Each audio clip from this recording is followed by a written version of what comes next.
It's been said of your book that it is a book about Jesus versus Christ, or Jesus, the historical figure, more properly, versus Christ, the religious figure. Is that a fair characterization? Yeah, the Jesus of history and not the Christ of faith. Right. And again, I understand that for many people they are the same people, but the Christ of faith... But not for you.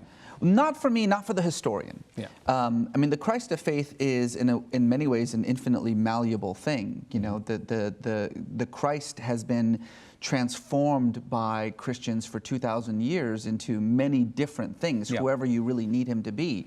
This is an attempt to kind of dig through those layers of belief, of doctrine, and to try to get as much as possible to the core of the actual person himself who lived 2,000 years ago. Does learning about Jesus, the historical figure, invalidate that idea that Christ, the religious figure, is a blank screen onto which people of faith project whatever it is they on the want contrary. or need? Yeah. No, on the contrary. Yeah. I mean, I think that there is a tendency sometimes for people to think that there is a clash between faith and history, between scholarship and religious devotion.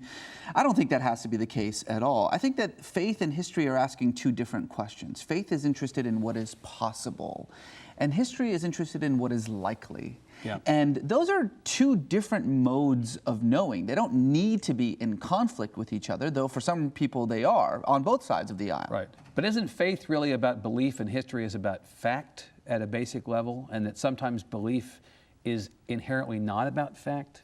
Well, I think that for some people, they think of faith as believing in something that is unprovable.